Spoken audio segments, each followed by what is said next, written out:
Bonjour, enchantée. Moi c'est Pauline. Soyez le bienvenu ici au site de production de la spiruline de Bruxelles.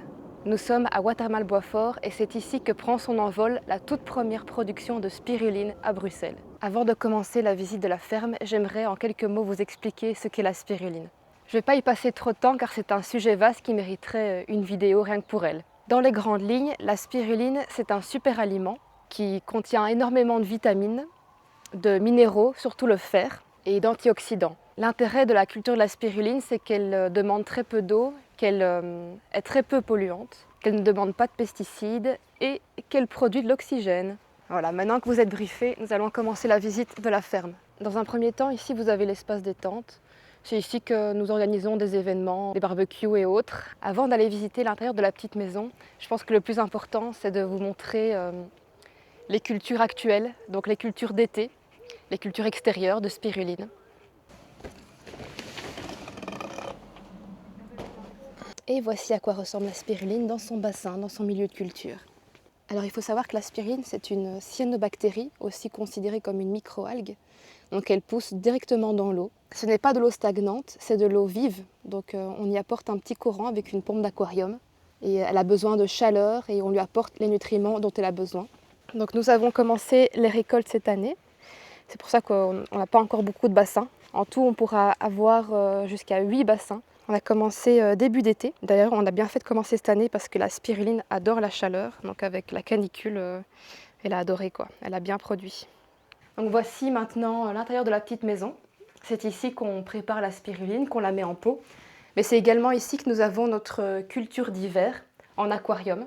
Donc il faut savoir qu'on a démarré le projet en janvier 2025, donc c'était forcément en plein hiver. Et donc c'était impossible de cultiver la spiruline à l'extérieur car elle a besoin de beaucoup de chaleur. Alors on a commencé ici dans des aquariums dans lesquels on pouvait gérer la luminosité et la chaleur.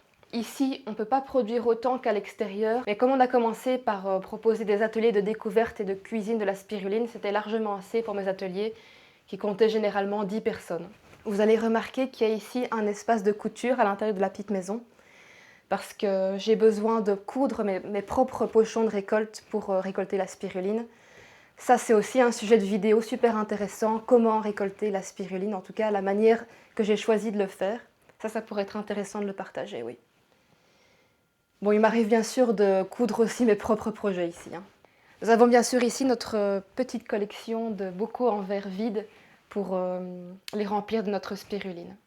Je vais également vous montrer le lieu de préparation de la spiruline. Alors ici nous avons le petit labo, donc il est vraiment tout petit, donc je vais essayer de vous montrer ça. Parce que c'est important évidemment d'avoir le lieu le plus propre possible. Donc on a choisi des tables en inox, un évier en inox et également un frigo pour pouvoir directement placer la spiruline au frigo.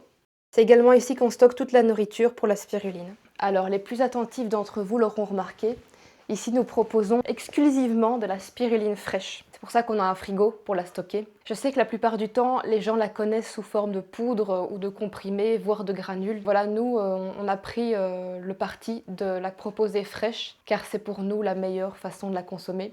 Déjà parce que son goût, ça n'a rien à voir avec le goût de la sèche, et je sais que ça peut en rebuter certains. La fraîche a un goût beaucoup plus neutre, beaucoup plus doux. Elle a un goût légèrement umami, pour ceux qui connaissent. Donc ça veut dire que ça va rehausser les autres goûts. Donc si vous mélangez la spiruline fraîche avec un pesto par exemple, ben, ça va rehausser le goût de votre pesto, tout en lui apportant une belle couleur vert émeraude. Il y a aussi d'autres raisons pour lesquelles on a choisi la spiruline fraîche. Avec la sèche, on peut l'envoyer à l'autre bout du monde.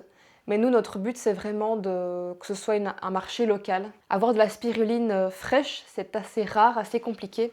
Il faut soit la produire soi-même, soit vraiment avoir un producteur à côté de chez soi. Et je sais qu'en Belgique, il n'y a presque rien. Donc nous sommes les deuxièmes en Belgique. Nous sommes les premiers à ouvrir à Bruxelles. Vous l'aurez compris, le projet est encore en train d'évoluer. Donc là, c'est le premier été où nous récoltons la spiruline à l'extérieur. L'avenir de notre projet, c'est tout simplement agrandir les cultures, pouvoir produire plus. La grande question que peut-être vous vous posez également, c'est est-ce qu'on vend notre spiruline? La réponse est oui, nous la vendons. Vous pouvez nous contacter via notre adresse mail professionnelle spirulinedebruxelles@gmail.com.